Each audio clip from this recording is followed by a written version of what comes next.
Yesu ashimwe, mwaramutse neza, mwiriho neza. Uyu ni umunsi wanjye, uyu ni umunsi wawe. Isengesho ryanjye nuko umwami Imana yakora ku maso yawe ugatangira gusobanukirwa ibyanditswe, bikagira ubuzima, ntibihinduke inyuguti gusa, ntibihinduke amagambo gusa, ahubwo bikagirira ubuzima muri wowe, bigahindura imibereho yawe, bigahindura uko ufata Imana, bigahindura uko ugendana n'Imana. Kandi umwami Imana akugwirize umwete wo gukomeza gutinda mu ijambo ry'Imana, urisengeremo riguhindukire ubuzima bwa buri munsi. Turakomeje rero gufatanya gusoma ijambo ry'Imana, turakomeje mu gitabo cy'ibyakozwe n'intumwa igice cyaho cya 4 ku murongo wa 1 n'uwa 2.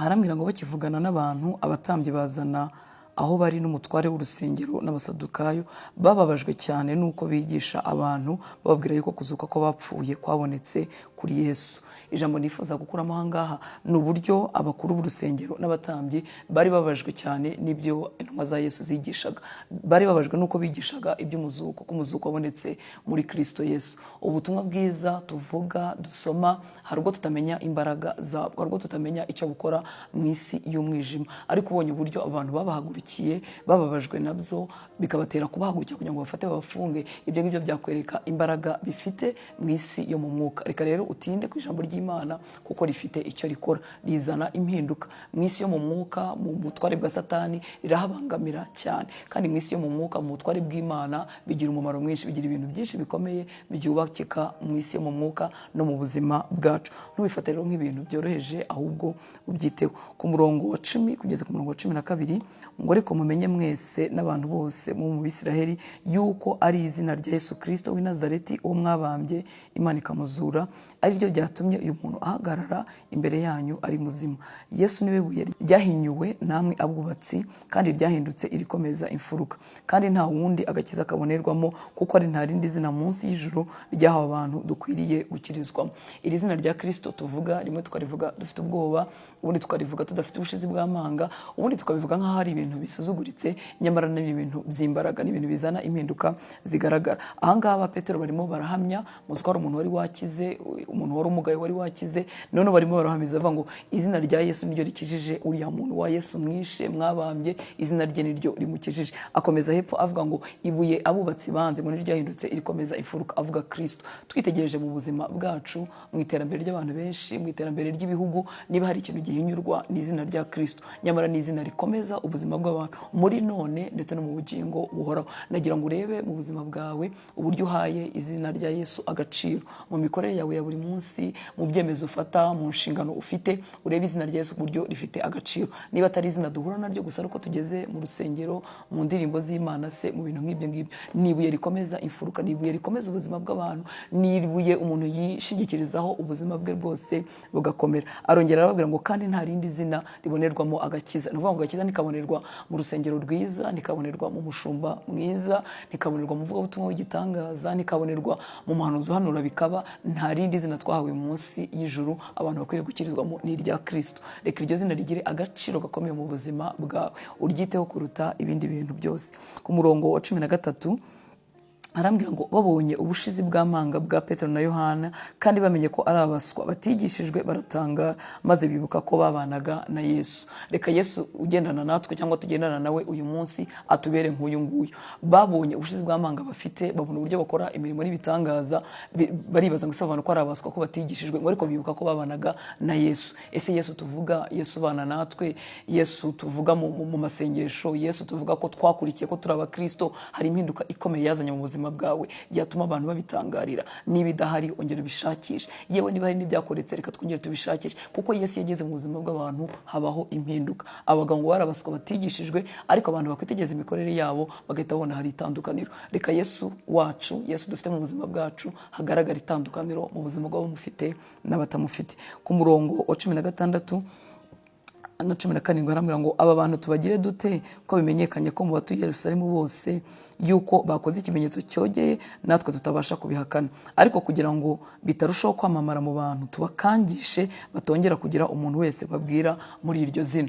Ni ukuvuga ngo bashakaga kuzimya ibyo bintu intumwa za Yesu zirimo zikora, ibyo bintu zirimo zivuga, ariko barongera baribwira ngo ese ko bakoze ikimenyetso cyamamaye, bakije umurwayi, ni ibintu byamamaye, ariko ngo bagira inama bavuga ngo reka tubakangishe. Izo nama mu isi y'ubwami bw'umwijima z'umwijima n'uyu munsi ziracyakura. Iyo umuntu amaje mu rugendo rwo gukizwa, iyo umuntu amaje mu rugendo rwo gukorera Imana no kubana n'Imana neza, ibikangisho biba byinshi kandi ntago bizarekeraho. Ariko nagira ngo ubwire ngo uhagarare ukomere kuri uwo Kristo. Icyiza wari waratangiye gukora mu bwami bw'Imana ntukireke, kuko umwanzi Satani ntazareka kugukangisha. Ni ukuvuga ngo bari babivuze babizi, ngo twabonye ko wakoze ikimenyetso tutabasha guhakana. Ni nkuko Satani yavuga ku buzima bwawe ngo yakurikiye Kristo, turabibona yarabyiyemeje, hari ibyaha yavuyemo, ariko reka tumukangishe. Izo nama na n'uyu munsi zo kugukangisha kugira ngo ucogore mu rugendo ziracyahari, ariko komera mu byo wizeye. Ku murongo wa 18 ngo bongera kubahamagara barabategeka ngo bareke rwose kuvuga cyangwa kwigisha mu izina rya Yesu. Petero na Yohana barabasubiza bati, niba ari byiza imbere y'Imana kubumvira kuruta Imana nimuhitemo, kuko tutabasha kwiyumanganya ngo tureke kuvuga ibyo twabonye. Bongeye kubahamagara babatera ubwoba, barabakanga, bababwira ngo nimureke kuvuga muri iryo zina. Iryo zina ridahawe agaciro uyu munsi rifite imbaraga zikomeye, nkuko nemaze kuvuga, mu isi y'umwijima, mu butware bwa data, rifite imbaraga zikomeye. Ni ukuvuga ngo birya Satani iyo umuntu akomeje kuvuga no guhamya iryo zina. Ariko ndashima ko ababigishwa bari bafite ubushizi bw'amanga, bakavuga ngo niba ari byiza imbere y'Imana kubumvira kuruta Imana, turaza guceceka. Ariko basanga bakwiriye kumvira Imana kuruta uko bakwiriye kumvira abantu. Bijya bishyika mu buzima bw'uyu munsi, hakaba ibintu cyangwa se abantu bashaka kugucecekesha, cyangwa se bashaka gukoresha ibitandukanye n'iby'Imana igushakaho. Reka nawe uzajya uhora usubiza nk'uko ababigishwa ba Yesu bavuze ngo ese ni byiza kumvira abantu cyangwa kuruta Imana.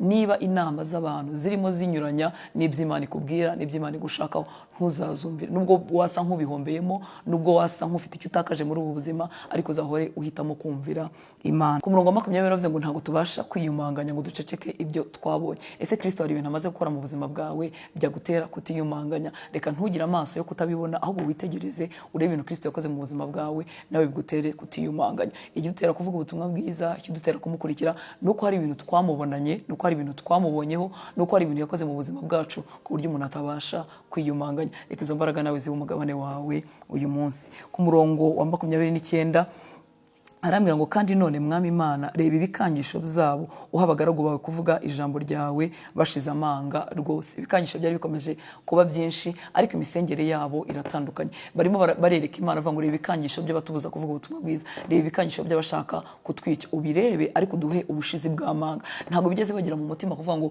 ibikangisho nibigabanuke, ntibigeze bavuga mu mutima yabo ngo reka tubyihorere no murimo twari twaratangiye, ahubwo barimo barasaba Imana ubushizi bw'amanga bwo gukomeza imihamagaro yabo. Reka bikubere isengesho uyu munsi. Ibibabaza umutima wawe, ibigukangisha kugira ngo ucogore mu rugendo, wowe nuhura nabyo usenge ngo Mana nk'ubushizi bw'amanga, nk'imbaraga hejuru yabyo. Ku murongo wa 31 ngo bamaze gusenga aho bari bateraniye, haba umushyitsi, bose buzuzwa umwuka wera, bavuga ijambo ry'Imana bashize amanga. Reka nkuko navuze ngo igitabo cy'ibyakozwe n'intumwa ni imirimo y'umwuka wera myinshi itangaje, kuko Kristo yari yamaze gusubira mu ijuru. Reka mu misengere yacu uyu munsi tugaruke kuri iyi nyota yo kwifuza umwuka wera. Ni ukuvuga ngo nta kindi kintu bari bashyize imbere, kandi reka banagishyira imbere, nicyo cyabashoboze gukora iriya mirimo yose bakoze. Umwami Imana abane nawe mu misengere yawe, uhore wifuza kuzuza umwuka wera. Wika ko ari isezerano ryacu natwe, urabyemerewe kandi birimo imbaraga zaguhesha burya bya bindi usengera. Umwuka wera niyo uzuza ubuzima bwawe, uzahabwa imbaraga zo guhamya Kristo, uzahabwa imbaraga zo kuba hejuru y'ibibazo n'ibigeragezo bitandukanye by'isi. Uzaba umuntu udacogora, uzaba umuntu utagwa mu cyaha, kandi Imana izaba ibana nawe umunsi ku wundi, izakongorera ibihishwe amaso y'abandi bantu. Ntabwo uzayoba, ntabwo uzacogora mu rugendo, ahubwo uzaba umutsinzi kurushaho. Imana ikugire neza, Imana iguhe umugisha, ugenda ugwiza imbaraga z'umwuka wera umunsi ku wundi. Urakoze.